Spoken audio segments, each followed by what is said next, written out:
Good day, podcast community. I'm Pete Kane. People call me Podcast Pete, and welcome to our live event. We're here at Grace Church in Kennesaw, Georgia, and we are here with a group of KPIs. What that means, key people of influence.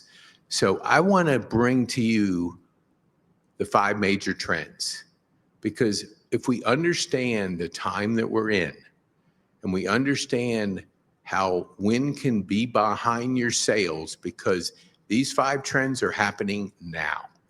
And if we recognize how we're navigating our business and you're using a strategy, you want to incorporate these 5 trends.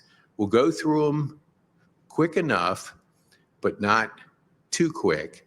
You can always search us online and find out a little bit more in depth about the 5 trends. The first one is the digital revolution. We're coming out of an industrial revolution. We're changing the way the world looks because your market is the world now. It's global. What we do here today, we have a gentleman in Nigeria. We have people in Philippines. We have them in different areas of the world because the world is smaller. It's more digital. And when we do this event today and you hear from 10 speakers and they're going to do 5-minute talks and they're going to talk about 3 points, that's a digital asset that is created. And when you get to hear from Richard Reimer, you're going to be able to understand why you need to protect those assets. You're going to hear from unique individuals that are creating digital assets. And you have to think about what you look like online. Google tells you what you look like. Doesn't matter what anybody says. When somebody meets you, they're going to Google you. And if they Google you and they don't see much online, they're going to think, well, maybe that was a great conversation, but I don't see anything to validate that conversation. So if you're out there, Google my name, Podcast Pete. You can put Kennesaw in it if you want, but just Google my name, then Google your name. The gap is your opportunity, because you want to be creating assets like we're creating today. Each 5-minute talk will be an asset for the speaker. We can take that asset and further repurpose that asset into short clips, because our attention span is very little today because it's chaotic. There's a lot of stuff going on. There's a lot of noise out there. There's a lot of distractions. So people's attention is different than it was 20 years ago, 5 years ago, 2 years ago. So people want real short sound bites, but if they hear you say something of value, they're going to search you for more content. And as we get into a little bit later, KPI stands for Key Person of Influence. It's Daniel Priestley talks about that. He talks about 7-11-4. When I meet somebody, I'm going to Google them. But if I can't see enough content down to know, like, and trust you, I'm going to move on. So people have to consume 7 hours of you. So you got to put content out there. And they have to make 11 buying signals. And a signal is maybe buying your book, listen to your podcast, going to your Instagram account, listening, watching a post, requesting a book, requesting a white paper. Those are buying signals. And that comes from Google. It's a 0 moment of truth. And that truth is they got to make 11 buying signals. It's actually 10.6. But when people raise their hand and say, I'm interested in what you are doing, that's a buying signal. So you're going to see the world changing. It's not so much that you can show up with a LinkedIn profile and your website. The days have changed. That's not enough. You got to have content out there. You got to have digital assets out there. Podcast is a digital asset. We'll be talking more about podcasting, but every single person that's going to be speaking today understands the value of podcasting, because we will talk about more about podcasting, publishing, and building communities. But this is a digital asset you're watching. The second is Industrial Revolution. And if I would have thought I have a book, but I don't have it right now, it's over on the next to it. But there is an entrepreneurial revolution, which means it's never been easier to start a business. And I am finished. I wish I could give you the rest of them, but it's on our screen. Definitely go and seek out our information. Boy, you never realize how quick 5 minutes is going. Now, our next guest is a lady by the name of Glenda Hicks. I met Glenda about 2 years ago online. I knew of her, but she was on my podcast. And then when I found out what she was doing, she is, well, we talked about this. She is like the image of what we want to do. She's impacting nonprofits. She has a board game to gamify learning, and she is making a difference in our podcast community. So Glenda, I want you to have your 5 minutes to talk about the value of what you bring to our community and to our nonprofit community. So Glenda, would you please come on up?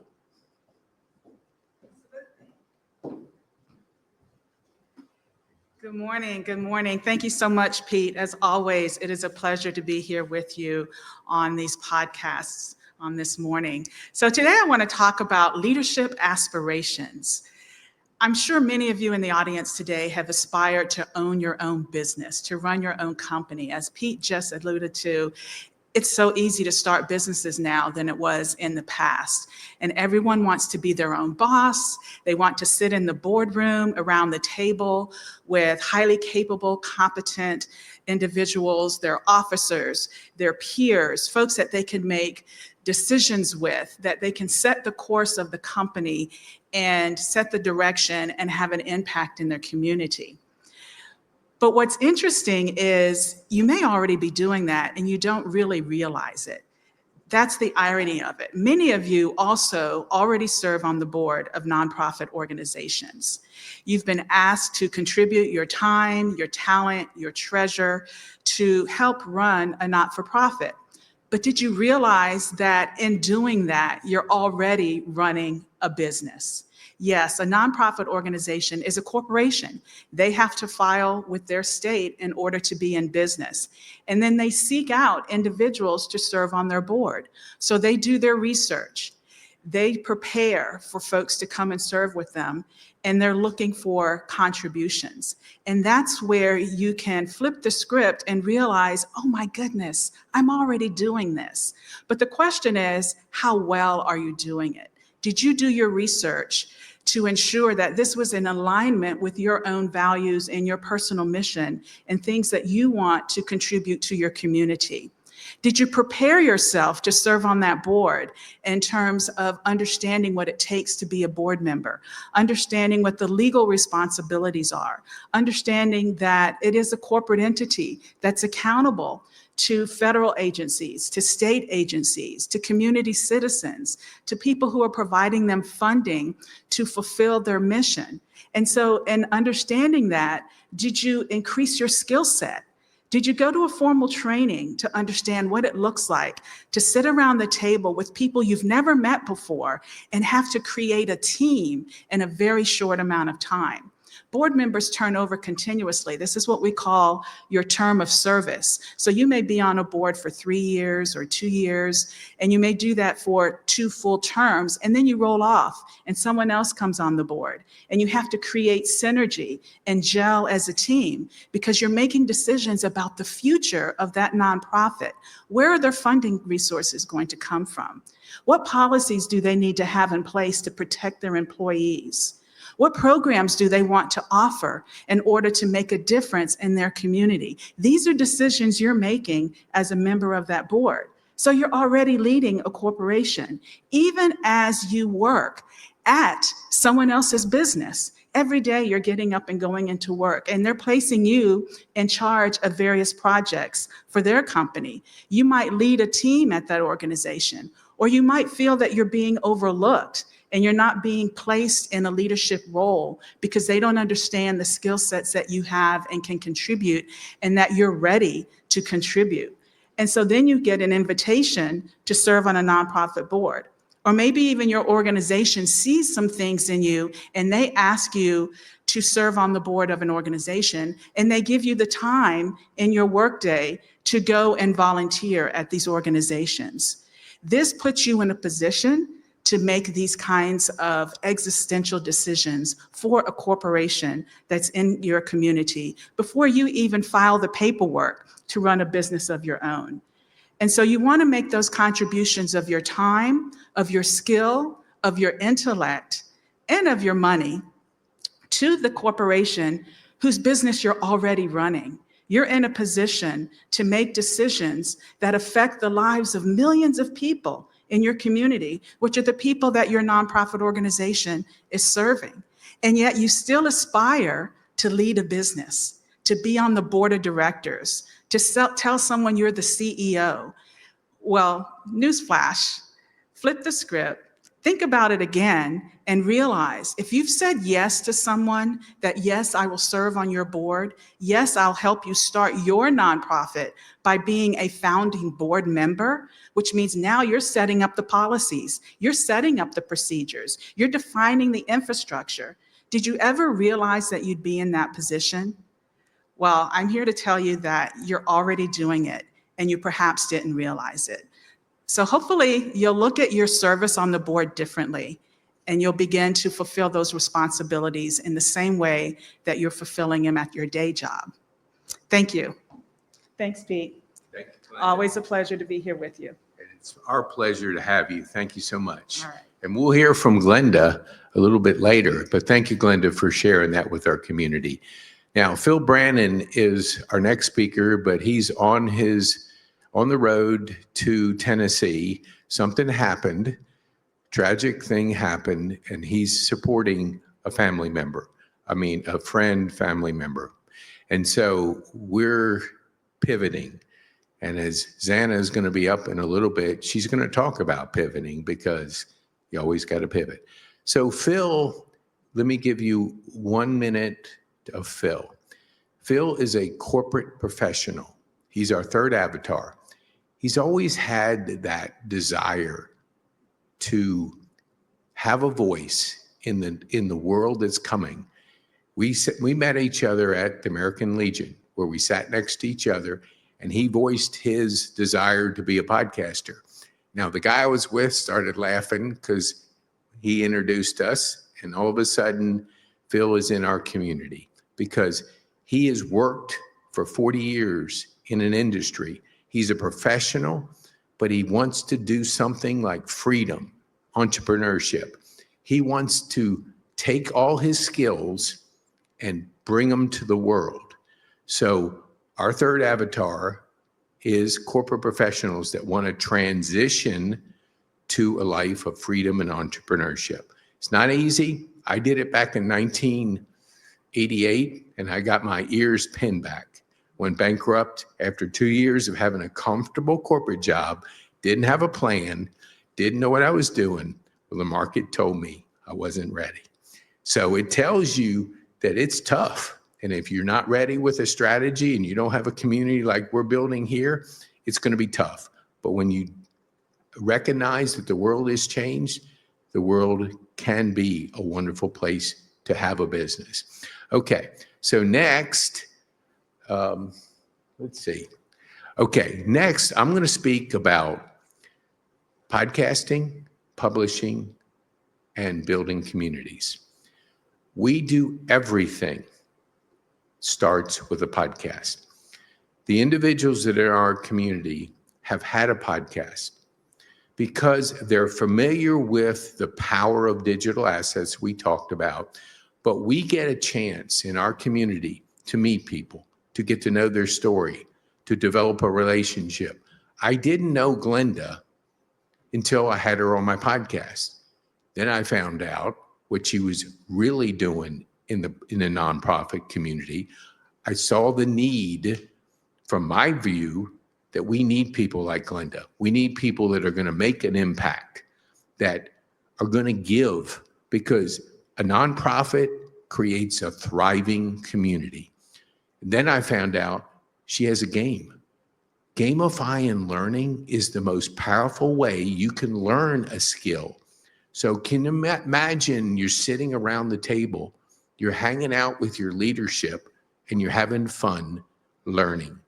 You're learning and you're growing and you're making an impact on your nonprofit, which is making an impact on your community. I get emotional, so I have to learn how to breathe, because when I breathe, I can keep going. So we publish. What do we publish? We publish magazines and books. So if you're a KPI, you have to have a book, because that's your story. That's your calling card. That's your asset. You give books away to have people understand your story, what your uniqueness is to the world. So we also put a magazine together with Glenda's in it, and there's 31 others that don't even know they're in the magazine because I haven't had a chance to get back with them to tell them your story is in a magazine. So when we talk about your story being in a magazine with others, you develop a connection with those people. You build a community with those people. So it's so important that community is part of what you're doing.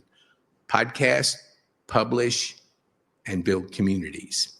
So we're going to get into more of it. You can search this online. You can go to my YouTube channel where we have a lot of content up there. You'll be able to hear the story about Glenda.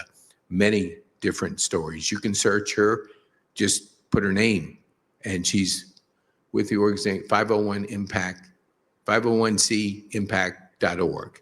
So search it. See what she can do to help you get her game. Gamify your nonprofit. Bring your people together in community. Learn the skills that Glenda shared with you. And the next person that's coming up in 2 minutes is a young lady that I met at McKenna Farms, no more than probably 3 months ago. And she's been on my podcast. She made my 3 oldest grandkids came to McKenna Farms, and it was kind of we only could do 2 at a time because of car seats. So I took my youngest 2 and I watched them just with the biggest eyes you've ever seen, just see animals, see a ranch, and meet Glenda with Thrive Ranch, and just be absolutely mesmerized by unique animals that they've never seen. They raise dogs, so they love animals, but they've never seen a paca. They've never seen a long-haired cow. They've never seen a chicken.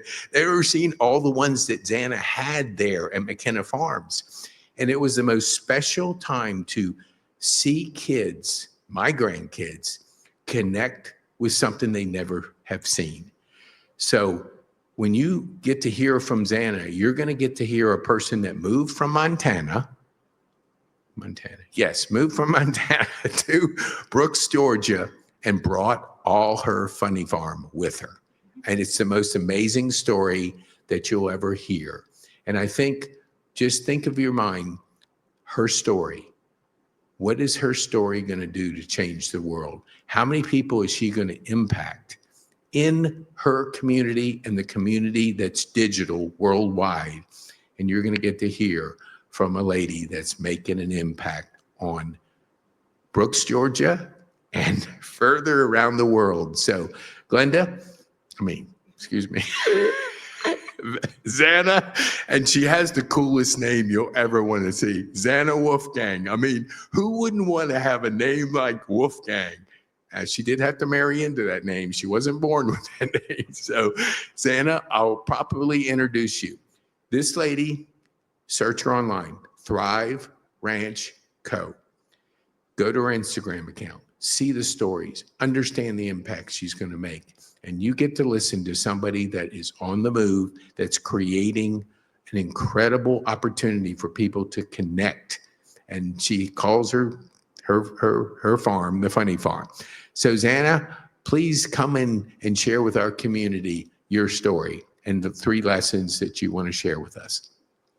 Thank you so much, Pete. You're welcome. I am so grateful to be here today, and I actually have the opportunity to speak a couple times. So you're going to hear a little bit more about what brought me from Montana here in the second session that I speak on today. But right now, I'm really grateful to have the opportunity to talk about harnessing 3 superpowers. And you might be wondering, superpowers, oh boy, where's she going with this? But I assure you, they truly are superpowers. And the best part is they're available to each and every one of us. The concepts are simple, but they're not always easy to apply in our lives. But I wholeheartedly believe if you choose to harness them, they will empower you and transform your life. The first superpower I want to touch on today is grounding. You may or may not be familiar with this. It's also known as earthing. But what it is the opportunity to connect with the earth. We as humans were meant to be connected with the earth. And as you know, he talked about with my funny farm, I've really learned how getting back to nature can be so powerful. But through innovation, and while there's so many blessings in it, one of the things that we've gotten away from is that connection with the earth. And so it's affecting our health. And it's such a simple thing that we can incorporate into our lives simply by taking off our shoes and getting outside and wiggling our toes, among other ways. But the powers of this are truly transformative. They can affect you mentally, physically, emotionally. It can reduce inflammation, it can reduce stress, increase or improve your sleep. There are so many benefits, reduced anxiety, better circulation, just to name a few. That said, it is such a simple thing. When you do get the opportunity to visit us at the ranch, we incorporate some grounding with the animals and without that. But my life has been truly transformed by taking time to get outside. The pain and inflammation have gone down. My sleep is so much better. So I encourage you to wiggle those toes in the grass and the dirt and connect with the earth, even if it's just a minute a day. And in the rain, there's nothing better. So check that out. The second superpower I want to speak to today is personal accountability. Again, simple, but definitely not always easy. In our home, we have the saying called, "So what, now what?" This has been a transforming saying and just mindset in our lives. The reality is we're all going to walk through the good, the hard, the blessings, the lessons. And it's what we choose to do with it is where our power lies. That doesn't mean that things that we have had trauma from aren't valid and we aren't truly a victim of those circumstances. But if we choose to be defined by that, we're giving our power to whatever traumatized us in the first place. So what? Again, not discounting the pain that you might have walked through, but our power lies in now what. And so when we can do this from the smallest to the biggest things in our life, because truly the only thing that we have power over is how we choose to navigate it. When we look in and we discover how we can grow and learn and be better and take our power back. So personal accountability is the second superpower that I assure you, if you take this out into the world today and look at it as a so what, now what, when you're stuck in traffic, you will change your life. And the third superpower, not last, but definitely not least, is gratitude. Gratitude has the power truly to change your life. Again, so simple. All of these concepts are so simple, but we get busy with life and we fail to take time to be grateful. And I really discovered in one of my hardest seasons, on days when I felt broken and maybe didn't even feel like I had what it took to get up off the ground and do the things, that when I took a minute to consider what I was grateful for and write that down, or maybe you don't have time to write it down, but just reflect when you're driving in the car, whatever that may be. Consider what you have to be grateful for, and it will change your life. And those hard moments for me, when I took that time, I could physically feel my body shift energetically. And then it just changed the way I interacted with the world. And when you look for what there's to be grateful for, more absolutely will show up for you. And honestly, the true is the opposite. You can look for the bad and you'll find it. So it's up to you. You can choose, but I would choose the gratitude superpower. And the beauty of it is, by harnessing these superpowers, we're not just empowering ourselves. It's a ripple effect out into the world.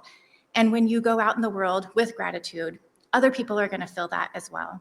So I encourage you to implement these 3 simple, but not always easy superpowers. And speaking to gratitude, it's most important on the hard days. It's easy to be grateful when it's a great day. But on those hard days, that's when it's most important.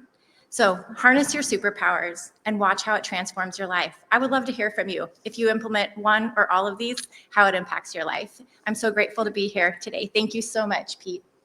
You're welcome, Zana. Thank you so much for driving from Brooks, Georgia, all the way up to Kennesaw. That's somebody that doesn't mind being uncomfortable. Thank you so much, Zana. That was awesome. Every time I listen to you, I learn something, and thank you for being here. So our next speaker, like Zana will tell you when she comes up in just a little bit, you got to learn how to pivot. And in life, pivoting is part of a strategy. Our next speaker will probably be stuck, may have been stuck in the traffic. So we're going to bring up Glenda again to talk about impact. And when you look at what do you want to do in life? We talk about being bold, have courage, making an impact, and having fun.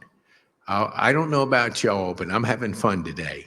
And it's a joy to bring such dynamic speakers to you that you can learn, grow, and be impacted with their message. So Glenda, would you please come and be with us for another talk on impact?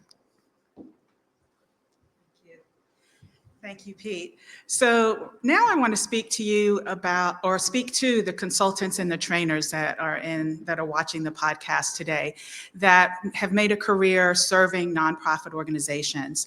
There's so many of us in this nation that are doing this work, and we encounter some of the same challenges with the organizations that we serve. We're looking to build their capacity and strengthen them and equip them with what they need to be successful and make a lasting impact in their community. Because what we're looking to do is create thriving communities. And so some of the challenges that we encounter are around the fact that boards don't necessarily gel together and understand that fulfillment of their roles and responsibilities. And they're being consulted or trained by those of us that have credentials in this space. And we're coming in and we're meeting with them and we're talking with them and you're discerning what it is that they need. And at the end of the day, you're trying to get to the root cause of these challenges that they're facing. And so they may have brought you in to do a strategic planning session or strategic thinking, or maybe you're offering board development where you're literally trying to equip them with the skills to understand how to better understand financial information when it's presented before them. Or you're looking at their measurement criteria in terms of the success of programs that they deliver to the community. You're trying to get them to use data and to leverage the innovation that we have available to us, such as through AI, and helping nonprofit organizations to really strengthen themselves and be aware of the changes that are taking place in our world, in our environment, in our communities, in our politics, and how is that going to affect their organization. And that's a lot of heavy content. And when you have, again, as I shared earlier, this turnover, you want to ensure that everyone is moving in lockstep. So as a consultant and a trainer, you're looking for innovative ways to break through and get the results that you need. And those results translate into a board that is delivering on the mission and having an impact, even though they're not in direct service with the clients that the organization is serving. And so as consultants and trainers, you're looking around trying to figure out, how do I get the result where people walk away saying, I get it now. I see that we need a strategic plan, because we're operating from month to month, week to week, without a true vision, without set goals, without performance measures that really guide us and let us know that we're on the right track. We're not having meetings that are not about scheduled agenda items, but just social encounters to where we get to know one another better and we can hold ourselves accountable, because we don't want to let our peer board member down by not following through on what we said we were going to do. We want to have a relationship with the chief executive that says, we've got you, we support you. We're not just your boss, but we understand your needs as a chief executive who wears a lot of hats and needs the support and the break and the funding to be able to achieve the goals that we've agreed upon and have put into our strategic plan. So there's a lot of results that you're trying to achieve, and you're looking for that solution that can help you get there in a way that's out of the box, that's unique. And that's where the board game of 501c Impact becomes a great tool for you in your practice with your consulting and training, because it gives you a lot of flexibility to drill down and talk about issues that, as we say sometimes, are the elephant in the room. When we've played this game, what we found is when we debrief the experience, you have board members saying, oh my gosh, I didn't realize the magnitude of what the chief executive deals with on a day-to-day basis. I now see where I fit in. I have had board members apologize because they haven't stepped up and fully committed to what they said they were going to do. We have members who recognize that when they invest in your time as a consultant to facilitate a think tank, a strategy session, they realize that having that roadmap allows them to move further than it did by managing by reaction instead of being proactive. And so there's a myriad of benefits that allow you to unearth situations within an organization that are going unattended because you're not diving deep in a way that allows them to feel comfortable and to have fun in the process and compete against one another and end up with a winner that has made the most significant impact in the community. So I'm excited that you came today to learn more about the power of this innovative tool, and I look forward to talking with you and showing you how you can incorporate it into your practice. So thanks again, Pete, for giving me this opportunity to share that information today. My pleasure. And I'm stealing that from Chick-fil-A. Thank you, Glenda. So you can see when you hear from Glenda, the impact that she's making on our nonprofit community. So reach out to Glenda, go get her board game, listen to her podcast, understand more of what Glenda's doing to help our nonprofits with thriving communities. Our next guest, she's already been on our schedule. We had a little pivot. Our next speaker, well, Joanne Chamberlain is probably on the way. So you always got to pivot. You never know when change is going to happen. And so for us to bring you the next speaker on change, you can't make this up, because Xana is going to talk about why change and what she's learned in her travels, how it's so important. So Xana, please come on and be with our community. Thank you again, Pete. Oh, well, I'm thankful to be back again. Change, embracing change.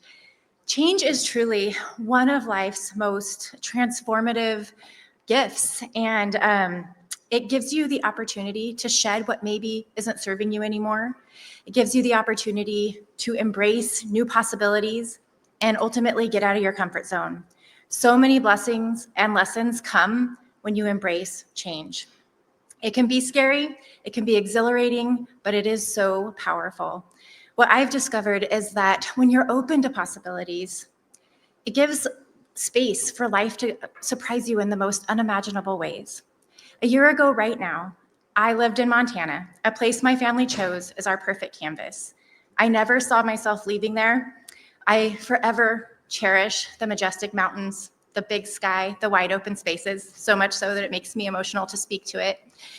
But what I have also discovered through this journey is that my heart is big enough to love two places equally.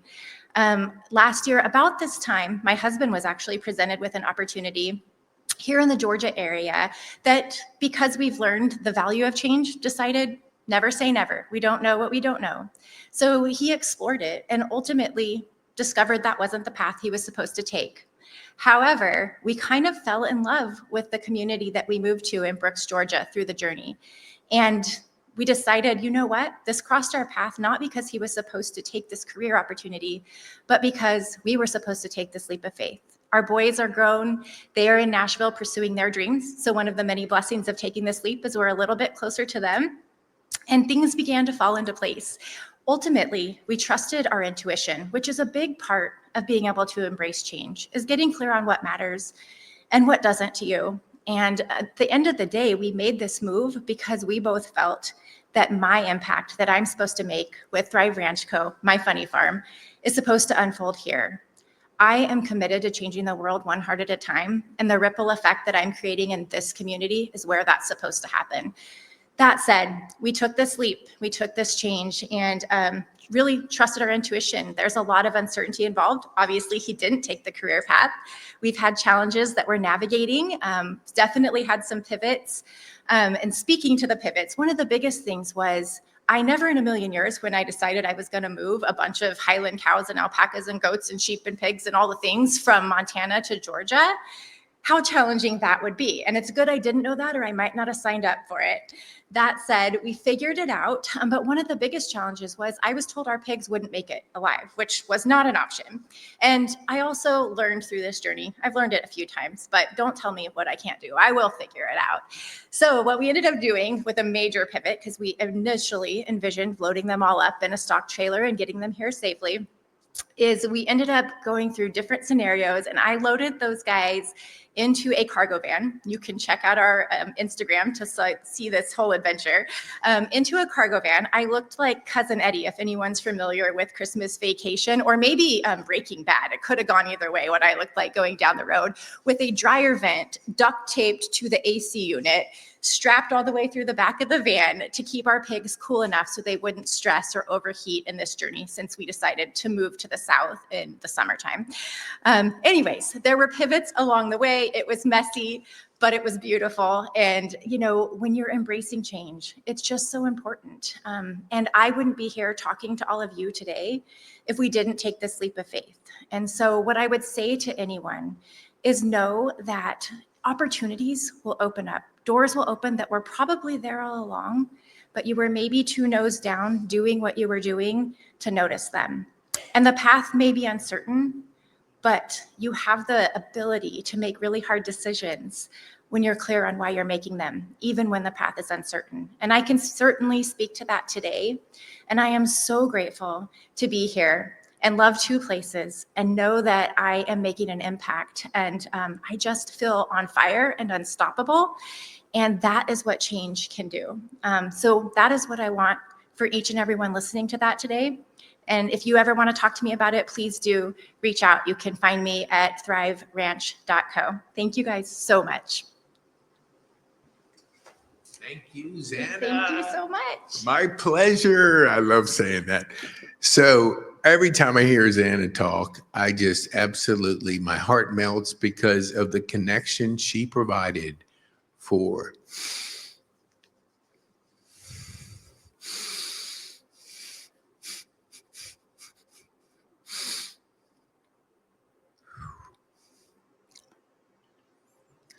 Where is Phil? He's a comedian. So usually I need a comedian to say something funny. So she provided the most special day.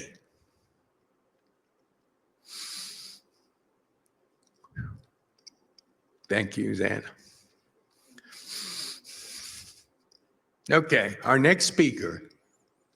Okay, when I was referred to have Richard on my podcast, I never dreamed that I would be the poster child for his industry. Had no idea, but I was captivated by anybody that would think about protecting your assets would be so valuable to our community. So when I started reading about 6 months ago, Key Person of Influence, every podcast he did, everything I saw, it said, protect your assets. If you don't protect assets, you have nothing. So he lived it, Daniel Priestley. So I recommend, I suggest that you get his book. And when you get his book, you're going to see Richard Reimer all through the book. So when I called him the other day and I said, man, I've been talking your language for about 6 months. Would you speak at our live event in Kennesaw? And he agreed to do it. So I want you to pay close attention because our community is so important that you protect your assets. And we get to hear from Richard, who does that on a daily basis. He's a professional, he's an attorney, and he protects your assets. And he's going to share why you should think about protecting your assets. So Richard, thank you so much for being here, and we want you to share with our community. Thank you, Pete. Pleasure to be here today and talk to all of you guys about something that, professionally speaking, has been very important to me for several decades now. I find that small business owners, anyone working in a small business, has so much on their plate. There are so many different challenges, from leading, creating all the solutions, all the problems that pop on a day-to-day basis, that so often intellectual property gets left in the dust. But I want to encourage you to think about that, because in a crowded marketplace, intellectual property is the thing that differentiates your business from all the others. So it really cannot be neglected too far, or you're not going to grow the way you want to. And from a small business perspective, there's really just three things I want you to think about that I'm going to talk through today that will help you protect your intellectual property and understand it better. Number one, know it's yours. Number two, make sure you're not the problem. And finally, number three, secure your rights. So starting at the top with know it's yours. This is often a blind spot for small business owners. They don't truly understand exactly what things they own and what things they can protect. Hopefully in a minute here, I can let you understand what you need to be looking at.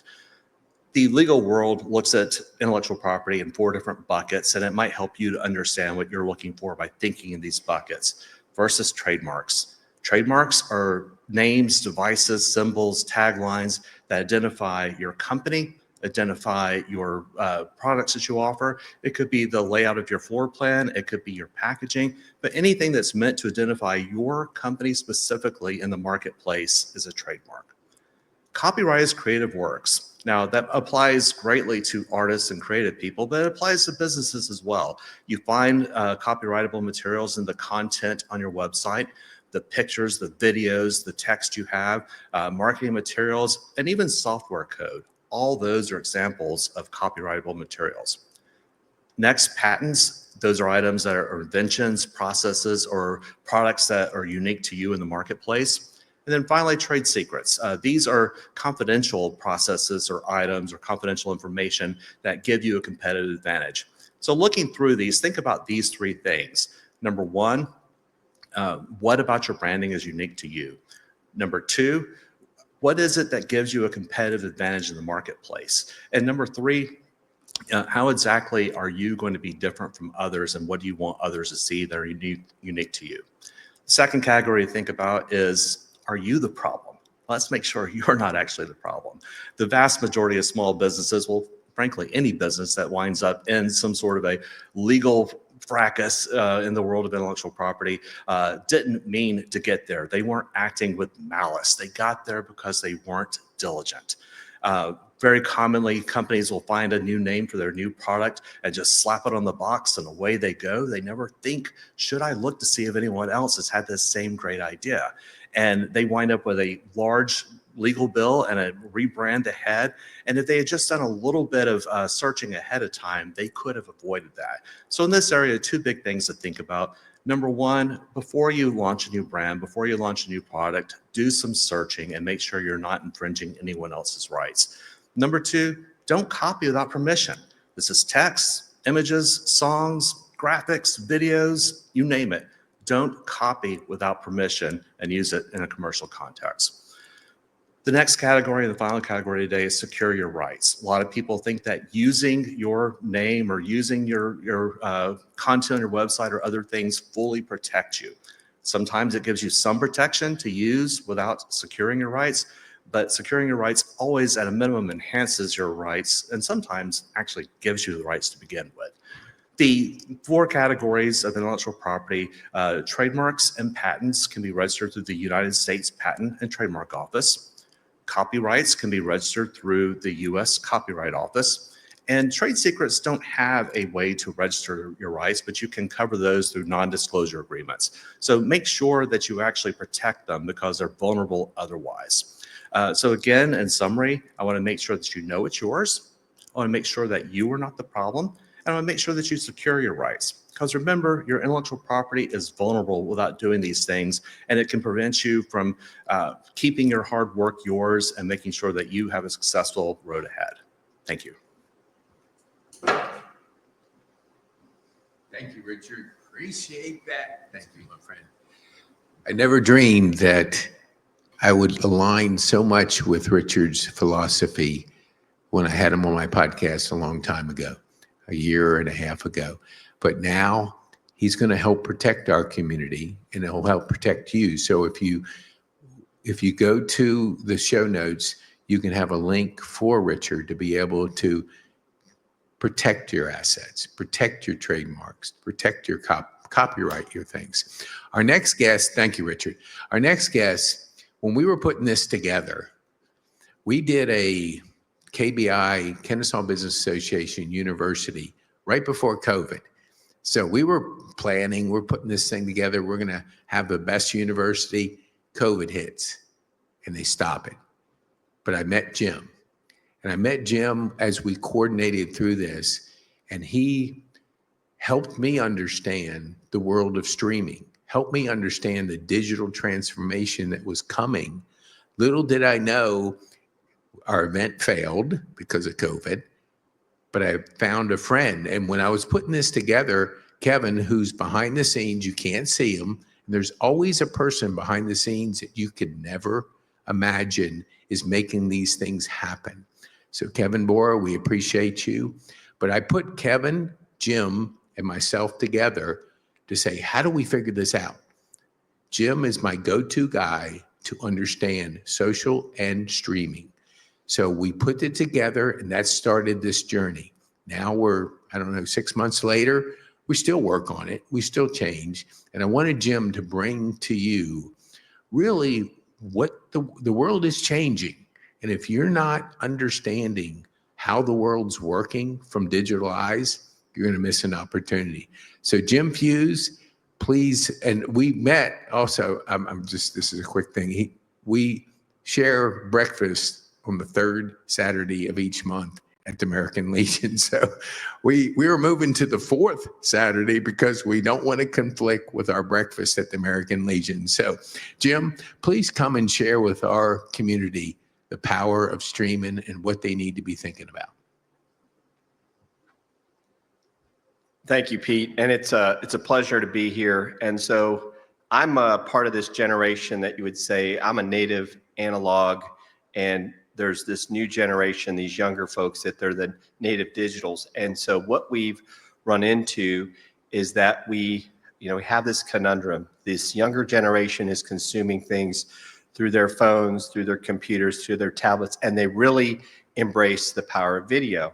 And so I'm a retired Marine. My tagline is, fusion marketing. We do marketing the Marine Corps way. But I didn't grow up with video. I didn't grow up with a camera or a microphone in front of my face. But as I was helping clients with marketing in about 2018, Facebook said, hey, you need to go live. And so it's like I'm a believer in you got to eat your own dog food. If I'm going to tell you to do something, I should be able to do it myself. So we started live streaming in 2018 with one show called The Tim and Jim Show. And that's grown to where I have been an Amazon influencer since 2020 and have a show called Dealcasters where we go live on Facebook, YouTube, LinkedIn, Amazon.com, and we talk about different things. And so what this has done for us, what this can do for you, is it creates genuine connection. Right now, if you're watching us on the YouTube channel, you may be watching us live, you may be watching us on replay. So if you're watching us live, make sure you hit that subscribe bell and leave a comment, say hello, because what that starts is it starts that connection. It gives not only myself, but anybody else here that spoke today, the ability to start to interact with you, to start to grow that connection. And this is really where the power of live streaming is really helping us build know, like, and trust. Because the reality is we're live. If I mess up, if one of the speakers here that you've seen before me or after me messes up, there's no do-overs. We're not spending hours and hours trying to make things perfect. And the reality is you're seeing the real me here on video. You're seeing all these other folks, you're seeing them in their natural element. And, unless they're really good actors, which is always possible, but this is giving us the ability to say, you know what? I like that person's message. I like that person's voice. And so as we build this know, like, and trust through live streaming, it's better than passive video, because right now, if you're watching us live, you can actually ask us a question. We can actually respond to that question. Now, this is a little bit different format today. We may not be doing that now, but once I get off the stage, I could go out there, go on this YouTube video and actually engage in the chat. So I think that's one thing that becomes very powerful for people. And so as we build this community, and if you're consistent with your live streaming, people are going to come back and want more. And of course, some people say, well, I didn't get a lot of people watching me live. Well, that's okay. Because imagine, okay, you had 10 people watch you live, but a couple days later, you saw you had 200 views. 200 people watching you is the equivalent of filling a movie theater. That's really not that bad of a problem to have, is it? So don't get caught up in the metrics of thinking that you need millions of people to watch you. And the final thing I wanted to talk about was this medium allows you to educate your potential client or your community on how you solve problems. Every person that's been on this stage today is a problem solver. It's not about me. It's not even necessarily about you who's watching us. It's about how do we help you solve your problems. So if you're a small business and you're not doing video, whether it's live or recorded, you're missing an opportunity to tell people what is it that you do. And so if you're not educating people, they really don't know what you do. They don't realize that you have that impact. And when you do video, whether it's live or recorded on channels like YouTube, and start to learn the power of Google, as Pete talked about earlier, you're really giving yourself an opportunity to get found and to grow not only your business, but your community, and really build that know, like, and trust. So I challenge you in 2025, start using video, because there's still lots of room for growth, especially with video podcasts. And so if you want to follow me, go check me out on LinkedIn at Jim Fuse, or you can catch us live when we're on Dealcasters at dealcasters.live. Thanks so much, Pete. Thank you. I'm going to say something else besides my pleasure. Thank you, Jim. Okay, our next speaker, you always have to pivot, like Xana said. Nothing is like carved in stone when you're an entrepreneur. You're figuring it out as you go along. So our next speaker, you already heard from him, but just in case something didn't happen according to our plan, you always have to have a pivot. So I want Richard to come back, but I also want to bring to your attention a book called The Entrepreneurial Revolution by Daniel Priestley.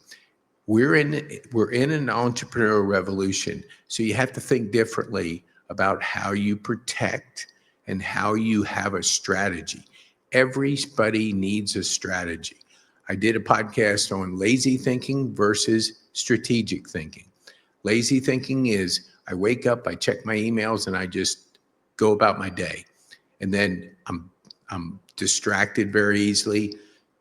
I do whatever somebody tells me to do, and I don't think strategically about how I plan my day. I get up very early, a little bit earlier than Xana gets up. I'm up at like 3 o'clock in the morning, 2:30. So for 5 hours, I do nothing but think, journal, and plan. Now, is that a little excessive? Yes. But sometimes when you have that kind of mindset, you just got to run with it. So our next speaker is going to come back because he's available for change. I just told him right before we started, if something goes sideways, could you come back and speak again? And he said yes. So Richard, we're going to get you back to talk to us about further understanding what you are providing for our community in this entrepreneurial revolution.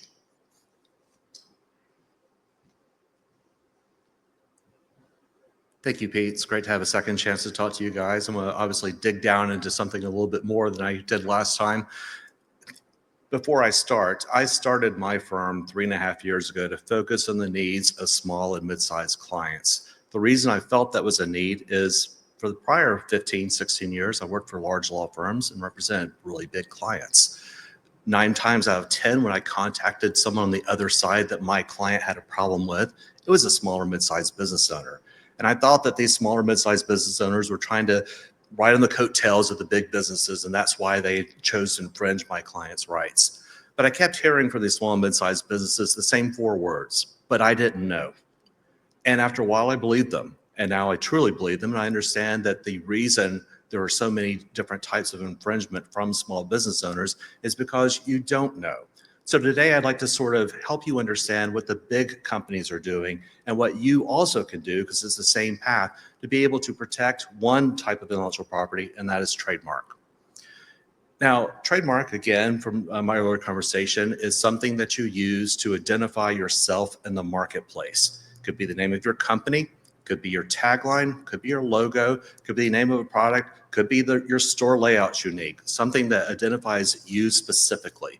So think for a second, Coca-Cola, the words Coca-Cola, the script they have, the red and white letter color scheme are all things that are unique to Coca-Cola. When you decide that you want to adopt a new brand, one of the first things you need to do is to do a search. There are some simple tools you can use. The United States Patent and Trademark Office has a searching mechanism. You can just go on Google and type in the name of your brand and what you are going to be using in connection with. So Coca-Cola for soft drinks would be how you might do that. And see what comes up and see if anyone else has done that exact same thing. Spoiler alert, if you find the exact same thing, that's a bad decision. Do not go down that route. And it might be that you have several false starts. That's the way the big boys do it too. I think it feels unfair to small businesses, but it's not a unique set of rules. It's just the way the world works. So find a good brand. And I have a lot of tools that can help you with that. Obviously, I have a lot of legal experience as well that can get the information and help you understand what risk, if any, you might have. So searching is critical. Once you find a brand that you think meets your threshold, your amount of risk that you're willing to accept, getting a registration is very important. Now, there's more than one step in getting a registration. First of all, there's different levels of registration. You can get a state registration, a U.S. registration. You can get registrations in various countries. So there's different ways you can look at registration, but assuming federal, U.S., which most people do, the USPTO has an online system that looks incredibly simple. It's one of those things where they put a lot of time to try to make the form look easy. There's so much nuance and there's so many pitfalls. There's so many different ways that you could potentially go wrong.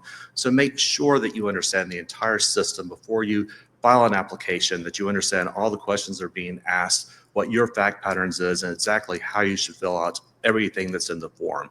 Again, it's some place I think getting professional help would help you tremendously and give you a better product at the end of the day.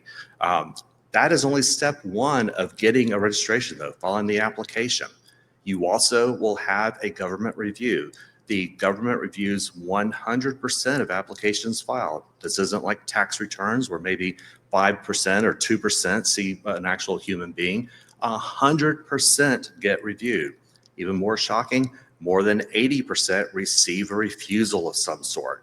So getting a refusal is part of the system. We do that because we want to make sure that the marks that are registered, the brands that are registered, are worthy of registration. So expect a battle, expect a fight. It's part of the system.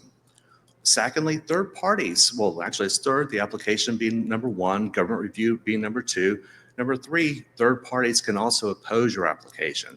It doesn't happen often, but if it does happen, it's a very critical juncture in what's happening. And having someone represent you there is almost a no-brainer. You need to have someone that understands the system very well to help you there.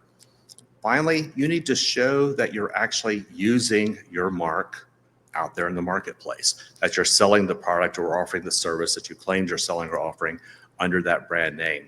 Again, that seems simple, but there's a lot of nuance to that. And going through it seems like a very simple thing that can be very difficult. So In a nutshell, there are the items that the big boys, the big companies are doing all the time that small businesses can also do. And it's a good way that you can utilize a trademark lawyer like me to be able to get the same results that the big firms get. Awesome. Thank you, Richard. Thank you, Pete.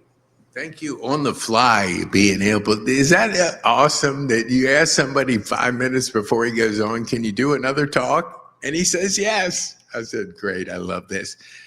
Okay, we had one person that came into some difficulties. It's not going to be here. So we're pivoting. Thank you, Zana, for that. We're pivoting right now to a gentleman I met at a fantasy football meeting or show. Now, I don't play fantasy football, but I did go that time because a friend asked me to draft, and I'm like, I don't even know who I'm drafting, but I used AI to not cheat, but I got my draft pick, so I actually tried to appear that I knew what I was doing. So I'm sitting next to this guy who's our next speaker, and I look down, and I see these big rings. I'm going like, holy mackerel, what the heck is that? So it started a conversation, and that conversation led to a number of podcasts. How many times do people present an opportunity to you that we look the other way? A lot. But this person, when somebody challenged him and put a basketball up and said in 6th grade, this can take you around the world. One person.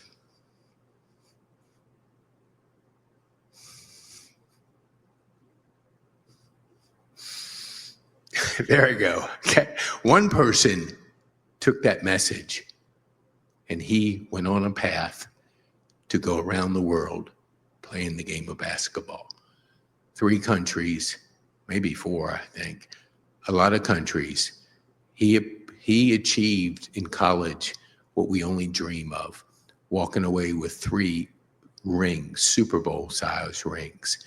And that you don't buy at Walmart. You have to earn them. So I kind of got connected to him because it was like, man, I wish at that age I would have had that same desire, that dream, because I wasn't that good of a basketball player. Because I was, well, that's a side story. So I really enjoyed hearing his story. First, to go to college in his family. First, to be a professional basketball player in his family. And now he's going to be the first to be a multimillionaire because he's helping people navigate through the financial maze of life. And boy, you better have a plan for your financial future, because if you don't, that's lazy thinking, like we talked about. So Eric, I love his story, and you can search him online, and you can search him. If he's not helping people financially navigate through the maze, he's giving back to his community, coaching, training, and impacting youth, because we all need mentors. And he's mentoring our youth. So Eric, as you work your way up here, I'll stall for another couple of seconds as he makes his way up here. This is an individual that's making an impact on our youth, and he's making an impact on the world through his story, through his dedication, through his discipline, through his hard work, and through his story. So Eric, thank you. Man, Pete, you always killing the introductions, man. I appreciate it. All right, good morning, everybody. I'm do my best here to try and stay within these 5 minutes. So as Pete mentioned, I'm Eric Watson. I was fortunate enough to live out a childhood dream and go play professionally overseas in basketball. I played in Romania, I played in Brazil. Spent a little bit of time in Iceland, Czech Republic, but yeah, it started with somebody coming to one of those career days, and he was like, hey, this basketball can take you all over the world. And at the time, it's like, wow, you start thinking about that. He was like, man, this is probably my best friends, my best relationships. And I was like, man, that sounds like pretty cool to be a kid and just, you can live out that type of dream. And so I really wanted to make that happen for myself. So the points I'm going to talk on today are like the 3 things that kind of helped me fulfill that. And those lessons have helped me kind of tie it into what I do now, which is working in finance. And so, as I touched on, the first thing is like having that goal and vision. For me, I'm not that tall, I'm like 6'1", 6'2", is not that tall in the basketball world. So I had this vision of I knew I wanted to play professional basketball, and I had to hold on to that and really believe in that. So I get to carry that over into like my financial space now. It's like, hey, have an idea of like where it is you want to go, where it is you want to be. But my road basketball wise, like I said, it was I wanted to be the first in my family. I knew nobody had went to college before. I knew that was my route. And again, who doesn't want to travel the world, see all these different cultures, see all these different experiences, and be able to play? So that was number one. You have to know where it is you're going and know what it is that you want, and have a clear picture of it, because there's going to be people that don't believe in it, and you're going to have to hold on to it and be willing to put in a lot of work. Which leads me to my second point, as far as just that self-discipline. I remember I was never a morning person, still not a morning person, but I was like, okay, what can I do to set myself apart when you have a lot of people that are chasing the same thing? So I had my routine of waking up in the 5 a.m.s and spending a lot of time in the weight room and the gyms. And I'm going to kind of like skip through this story a little bit, but yeah, it takes a lot of hard work. And it was like, picking people's brains. Hey, you played in college. What did you do? Hey, I had this routine. This is what I did every single day. Okay, hey, let me go to the next person. Hey, what made you different? How did you get to the next level? And I started picking people's brains and asking people on, who were in the field or were in the space where I wanted to go. And it all boiled down to everybody had a routine. So I was like, okay, if I want to set myself different, okay, clearly I need to be regimented, doing the same thing every time. I need to change my diet. And so that's exactly what I did. A lot of pounds ago. But yeah, I started working out all the time, changing my diet, being real residual with my routine. And so again, tying it back into what I do now, it's, hey, we need to get in a routine, whether it's like saving and trying to get to certain goals you want to get to. But that was one of the biggest things that really helped me, because prior to that individual coming, I was just out there, let's just play, let's just shoot. And that really wasn't getting anywhere. But I really noticed a difference once I really implemented my routine and where it is I wanted to go. And then that last point is you got to have a lot of self-belief that you're going to get there. Because again, there's going to be those days where you're hurting or life just happens and it's not really the clearest path that you can't see it. So I remember going to college, like the school I went to was Maryville College. It's Tennessee. I didn't get the big Division I scholarship. And I'll never forget it. Somebody was like, you sit down, it's like, hey, what do you want to do once you get out of college? And, I'm a young kid, but at the same point in time, like I knew what I wanted. I'm like, yeah, I want to be a professional athlete. I want to go overseas and go play. Well, Maryville College, not many people know where that is, but it's a really small school just outside of Knoxville. And like at the time, like nobody had gone on to play from Maryville College, like a little Division III school.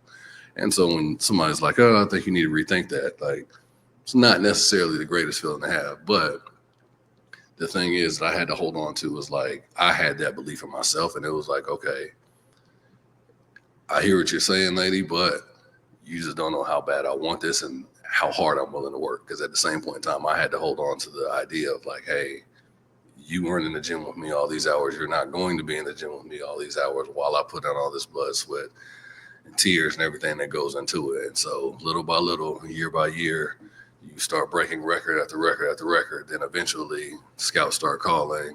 You start doing these different things. Records start happening. Championships start happening. And I'm able to make that go into a reality. And so I'll wear these now as a reminder of all the work that went into it. I was fortunate enough to do that. I come back. I've helped coach in college. We've won some. I take pride in I've coached a little kids group, coached them all the way up. They're now juniors in college. And so it's just a constant reminder. And so even like I said, in the business world now, working in finance, I get to tell people like, listen, like I want to help you win your version of a financial championship. And so that brings me joy when I can help somebody with the current situation and relieve some stress, help them get where they're going to get and help them understand. It's not going to be easy, but I'm over time. I apologize about that, but love to continue sharing stories, and that's me. We never want you to apologize for your story because it's an incredible one. For those that want to know more about Eric, Just search his name. You'll see some of our podcasts that we've done on mindset. Thank you so much, Eric, Thank you. again, Thank you. for sharing with us a little bit about your story, but keep searching. Look, because everybody needs a mentor. Everybody needs a dream. The magic is in you, and I've done a podcast. The magic is in you, and anything is possible. I met this next gentleman. He couldn't be with us. He's up in Canada. He's my partner. We've known each other for about 9 years.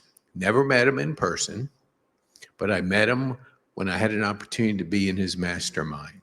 It was an expensive investment. My friends called me, I will tell you nicely, not smart. But anyway, it turned into a partnership years later. And he is the one behind 2 of our ecosystem strategies. His book talks about AI. Our fourth major trend is technology and AI. You have to figure out, how are you going to use this new technology? You might hear some sound bites that it's going to eliminate this, it's going to do this, it's going to change this. Will there be change? Absolutely. Who knows? Nobody knows what 5 years is going to bring, but I can assure you there's going to be more change in the next year to 2 than we've ever seen in our lifetime. And if you're not embracing AI, you're not embracing technology, you're going to be one of the few that's going to wonder what happened. Be ahead of the trend. Understand that the world is changing. Understand how you can leverage AI and technology. He has a book out there. He's written about 300 books last year alone. So is he a little excessive? Yes, probably why we get along so well. But here, 9 years later, I've never met him in person, but he's like a brother when you think of the conversations you have, when you think of the trauma that we talked about, because PTSD is real. We grow through our trauma.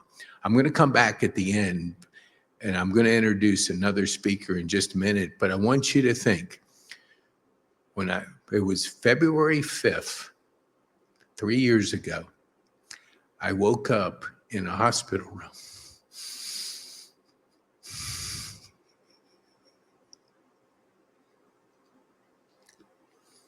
Having survived a pretty massive stroke. Now, I can do this. You would never know because I don't raise my hand, left hand that much. But that's 3 years later. I have been going to PT twice a week for 3 years. I've been going at 5 a.m. when I lived at Overture every single day to work out. So you're dealt a card. You can either fold or you can play it. Your choice.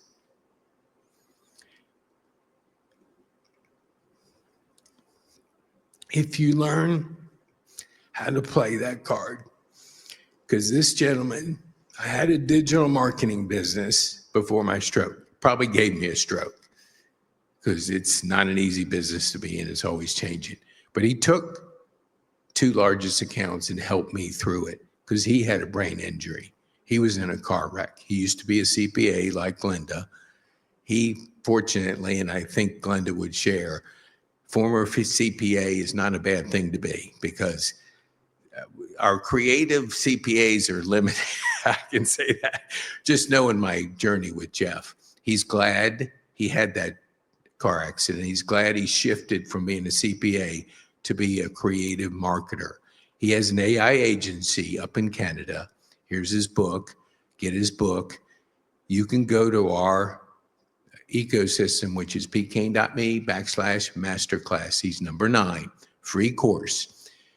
When I was probably about 10 months ago, I'm doing podcast after podcast. I can't get enough because I love the spoken word. I don't like the written word.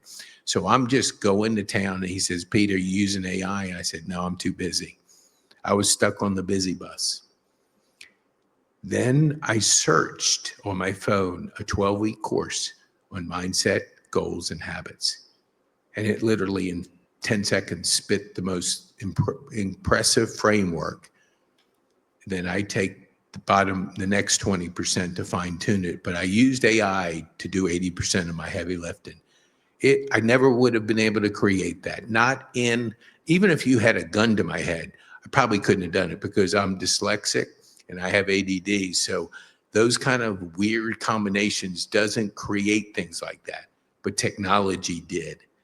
Now I have a course on mindset, goals, and habits. AI helped me do that. I did it because he kept pushing me. Do it, experience it, do it. And that's kind of like in life. You need that mentor. You need that coach. You need that person that's vested in you to push you beyond your blind spots, because everybody has them. If we think we can do this alone, you're sadly mistaken. You need a community. You need somebody to push you, a mentor. Well, I've talked about it before, but if you're going to climb Mount Everest, you ain't doing it alone. There's 4 base camps along the way. You hire a guide that's done it. You get to the first base camp. What do you have to do? You got to reevaluate. Your guide's going to say, hey, the weather changed. We're going to go up the east side of the mountain instead of the west side of the mountain. If you're doing it by yourself, you go up the west side, well, the outcome could be you're not going to make it. And plenty of people don't make it up that journey. Business is just like that. You got to have a guide, a coach to help you reach the high performance of level. The lady that's going to come up next is done a TED Talk. She's my current coach right now. Glenda said this. I didn't say it. We were talking and she goes, I had asked her, she's spoke at every event we've had. And she said something when we were talking on the phone. She said, oh, they're Pete Talks. I went, what? Pete Talks? I said, yeah, they're 5 minutes. They're Pete Talks. So I was kind of like, that's weird. That's kind of cool. So if you take 3 Pete Talks, you can have the framework for a TED Talk. So this lady has done it. She has been, she's done a TED Talk. You can search her online. She's my current coach. Just met her like a week ago when we teamed up and she's my coach. But when I searched her online, I saw her TED Talk. I immediately went to it and I was just captivated because that's like the Super Bowl of talking, is to be on a TED Talk. So Christy's coming to us from Idaho. So she's not in our crowd. She's not in Kennesaw. So we have our Kevin Bora in the back room who navigates through technology. And one quick thing before I bring Christy on. There was about 3 weeks ago, I had another coach up in Columbus, Ohio. I never told Kevin that I wanted to stream him in. So that morning we're talking and I said, oh, by the way, can we stream a guy from Columbus? He goes, well, you could have told me ahead of time. And that was that morning. He went to navigating through all this stuff. And I said, I know I didn't tell you about it, but he figured it out. And we had Mark Matthews streamed because Kevin figured it out. Hire a professional. Hire somebody that knows what to do. I never would have figured it out in a million years. So I've been told that I got to move this podium, and Christy's going to be from Idaho. Christy, I can't even pronounce her name. Huss. That's a little dyslexia, so I think it's Huss. Okay, Christy, come on with. Oh man, this is so good. I see her. Hello. Just making sure you can hear me. Yes. She can't hear you, Pete. Got it? Yes. Thanks. Yes, I'm Christy Huss from Iowa. We often get Iowa and Idaho mixed up, but I'm glad to be where in the world with you today, and I'm in Iowa. I want to start out by just asking everybody to get a thought, a trip, the best vacation you've ever been on. I want you to think of that. It could be very recent. It can be way back when. And I want you to hold that, the best trip that you've ever been on, the best vacation. And what if I told you that you could actually use that vacation and trip and feel like that more in life and actually get your goals achieved at the same time? For me, last year, like Pete said, it was a TEDx talk that I wanted to complete, and that was a bucket list goal that I achieved last year. And as a travel advisor and over 25 years of experience planning trips for people in the world, I learned that I could help guide them get to where they want to be in life through speaking and as a high performance coach. And merging those two worlds of vacations, planning trips, and getting to where you want to be in business and your personal life, we can actually have a lot of fun along the way.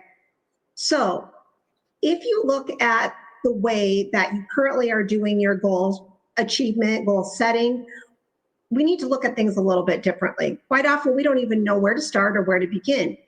And if we look at things a different way, reframe them, I refer to them as flips. We can flip our perspective and thinking. We can really change how we go about it. And that first flip is go from wander to explore. That first part is clarity, and it's so important. We often don't even think about what it is we want to feel each day, what it is we want to become and do. And when we start to really explore that and set out to plan accordingly, that's the same thing you did probably with that trip that you have in mind. You figured out where it is you wanted to go, where it is you wanted to experience your time, and then you planned accordingly and set your timeline. So usually people know it is what they've been putting off till someday. Maybe it is a dream trip, but maybe it's that bucket list goal and you have a mission or a calling or something you know you're meant for more. Doing a little bit of that exploration, you can figure it out and move on to the next part. So how do we plan? Well, the next flip is quite often how we approach life, and that's with the daily grind. So I say go from the daily grind to the daily find and make it an adventure. You can have fun along the way, and life isn't meant to be lived from weekend to weekend or vacation to vacation, just going about life, taking on more without the thought of how you actually want to feel and what it is you want to do. By setting your time and being productive in the right areas and infusing things that you love about those things that we love about vacation, you can actually use them along the way. And it's not to be just a reward when you achieve the goal or when you get to the destination, but by experiencing that and infusing that along the way, you can actually have more enjoyment and fulfillment on the journey. And because you've already got that clarity that you have when you were an explorer, you know what things are meant for you to do and how it is you should be spending your time. It makes it easier to carve out your unique path. And as a guide, I love to help people through the high performance pathway as their guide and figure out what is that goal? What is that dream that they want to experience, a bucket list goal? Even it could be something fun like what it is they want to just experience more fulfillment on their journey. That is what we can work through and go through as your guide. So now that we're navigating your journey, and I help with some navigational tools to keep going forward with clarity, confidence, and courage, let's talk about what the outcome could be. I call that the next flip is from goals to great. Not only achieving a goal, it's not one of those where you check it off and you feel like, well, what's the next thing? And you didn't even get to enjoy it. When you infuse what makes a good trip or a vacation alongside that goal and dream, it can be anything that you want to experience. And that gets to be unique to you, whatever that vision is for what it is you want to do. I like to do it in 90 days. And just by setting a time that you're going to take that trip, that's when my goal is going to be achieved, and I'm having some fun along the way. So the goal of doing a TEDx talk was absolutely a bucket list goal. Writing a book was a goal, and I'm about to embark on my next 90-day journey to write a book in 90 days. But it is going to be with a lot of fun and doing it my unique way. And the best part is when you go on a trip, when you set out to do something, you know you're heading there. You're gonna endure the bumps in the road, and you're gonna look at it just to get to where you want to go. And you can do that with your goals too. And when you do that, you're going to also embrace the ups and downs. You're gonna have fun. They might even be some of your best memories when they come up. And you're not going to use a trip or a weekend, shopping, food, as an escape. It is going to enhance your life. So by doing the proper planning, trips aren't meant to be an escape. They're meant to enhance your life. So by doing that inner journey work and navigating your inner world, you understand it. And so you can enjoy the outer world and explore, like every day can be an adventure.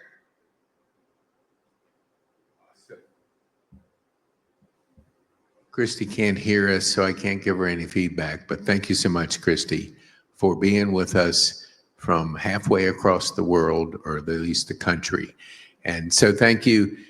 Our next session is clarity. So I love what Christy does. I love that she's done a TED Talk, and she can help anybody to get to that ultimate. Not that it's the destination you're after, it's the journey. So what I want to share with you now, if you'll give me about 3 seconds to go get one thing.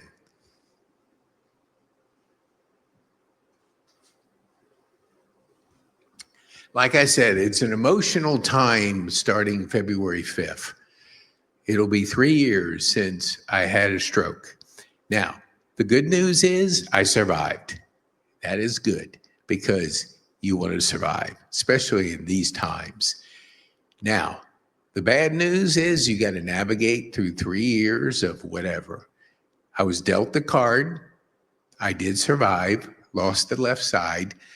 That actually turned into a blessing, because it woke me up to the mindset of, if that was my last day on earth, did I make an impact? Was I bold? Did I have fun?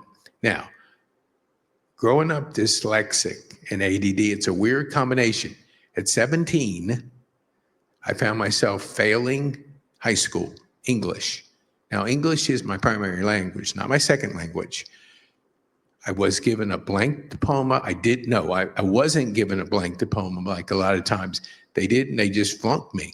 I had to go to summer school to graduate. Then I started 2 years at Virginia Tech. Both 2 quarters the first time, failed.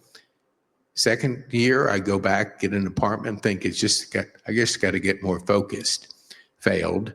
So at 18 at the time, I embarked on a career, not understanding what dyslexia was, but I was diagnosed after 2 failed attempts at Virginia Tech. Thank you for my parents for at least confirming what I didn't understand at the time.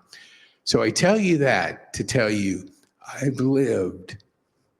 This is the harder part. When you send an email came years later, the fear that every other word is misspelled is a real fear. It's a trauma that you live with.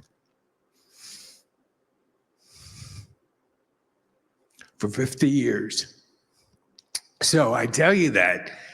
Did I like going through that? No. Did I go through depression? Yes. Did I go through suicidal ideology? Yes. Because every time I got overwhelmed, I went to a pill.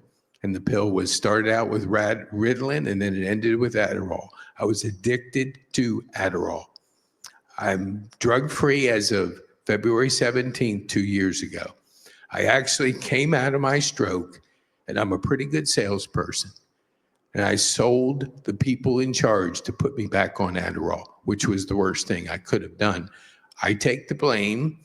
I'm just a good salesman when I believe in something. When you're addicted, you believe in it. And the first thing I did, 5 o'clock every morning for the last 10 years, I took a pill.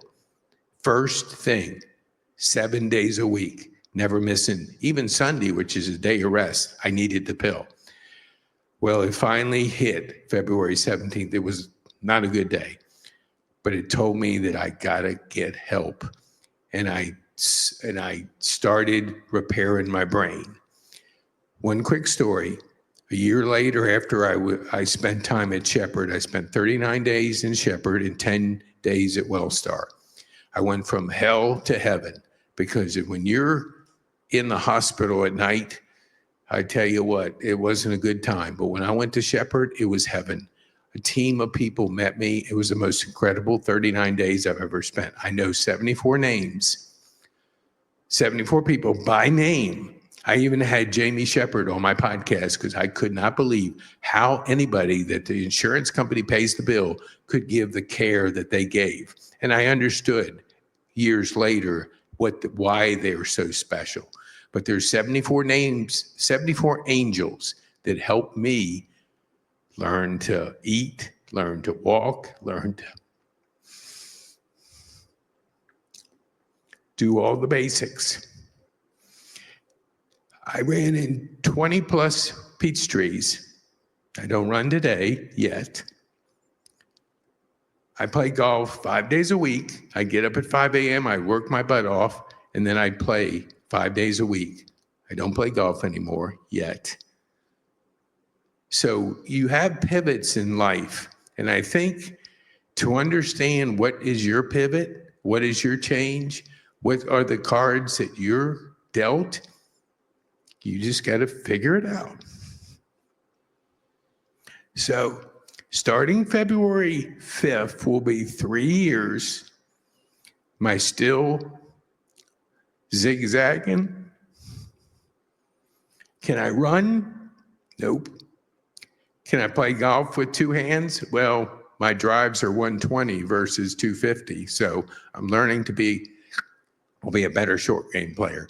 So what I'm saying is we have starting the 5th of January, my partner and I are coming together to bring you the key KPI ecosystem. We're going to produce, like Christy said, a book in 90 days, your book, your authoritative book in 90 days. Excuse me, not 90 days. No, 3 months, 12 weeks. 12 weeks. We'll have a book that you'll activate. You'll be in a magazine. You'll be with 20 people. 20 people. If you look us up on Amazon, Kennesaw Happenings, you'll see Glenda Hicks in this book. She knows it, but 31 other people have no idea they're in this book. Maybe 30, because we put this together so you could see and imagine, touch. In this book is 32 stories. And Glenda's in here because she's impacting nonprofits. And she's changing the world through gamifying nonprofits, helping people learn how to create thriving communities. So what's our offer today? This is my pitch. I have to get good at this because KPI says you better be good at your pitch. So you'll spend 12 weeks in a transformation. And what does that mean? That means in 12 weeks, we're going to coach you, guide you, push you through 12 weeks of creating your authoritative book, being part of a magazine with the 20 people, and being part of a mastermind type group that'll encourage you, push you, hold you accountable, and be able to produce something that you can put your hands on. Because way back before it got cold here in Atlanta, I walked the community and I just met business owners. And I'm walking in Chastain Road, which if you're from Atlanta, you know about Chastain in Kennesaw. And I met like 10 to 15 business owners. I was surprised that they didn't even know their neighbor. Here you are, right beside a person. And I said, do you know Joe next door? No, I've been in there to eat, but I don't really know Joe. He's your neighbor. You don't know him? Well, we're going to bring first the magazine to a city, then we'll keep going down into a niche like a shopping center. Can you imagine 15 businesses having a magazine in their business with the stories of the people in that shopping center? Everybody has a story. As you heard today, everybody has a story. Some of us have more than others, but we all have stories.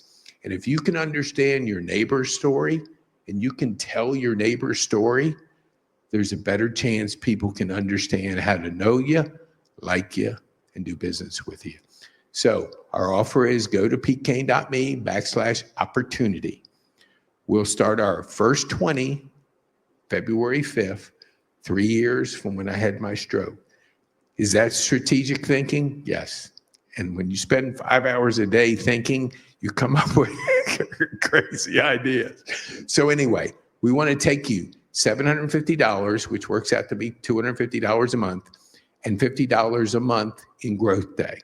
Glenda and I know about Growth Day. We're part of that. There's 500,000 people in Brendan Bouchard's Growth Day.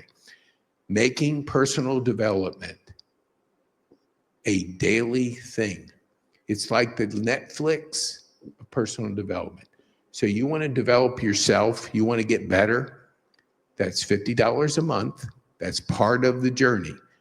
Wrap yourself around personal development. Wrap yourself around the daily fire. Wrap yourself around growth streaks, which helps you activate your day. Because I share with people when I have a chance that every day I live my life like it's my last. Because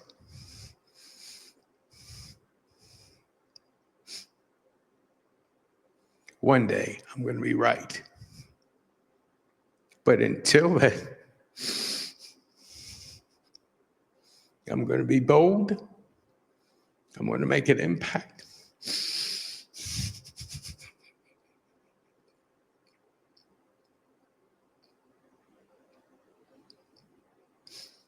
And I'm going to have fun. So, you want to be bold, you want to make an impact, and you want to have fun, go on a 12-week transformation with us, and we'll do our best to activate your book, put you in a magazine with 20 other people, develop those relationships, and we'll be back here February 22nd. So, you want to be a part of our community? Get on our podcast. Let's hear your story. And then if you want to be bold and make an impact and have fun, join us on the 22nd of February so we can support more of our community, because you've heard from amazing speakers today. Absolutely amazing. Now, because Phil couldn't be here and Joannie had an issue with just scheduling and stuff, we're gonna do this again. And we're going to do it remotely to give you the talk again. So you can enjoy 15 talks, 10 speakers that are changing the world. So I want to thank our speakers. Richard, thank you. Glenda, thank you. Xana, thank you. Jim, thank you. Eric, thank you. And special thanks to Kevin Bora, because you can't see him, but he's running the control center behind us. So thank you, Kevin. So thank you so much. If you want to leave a comment, just get a hold of these speakers. We'll put their show notes in their talk so you can further get to know these people and get to know how they can impact your life. So thank you so much. We appreciate you. Have a wonderful day. Be bold, make an impact, and have fun.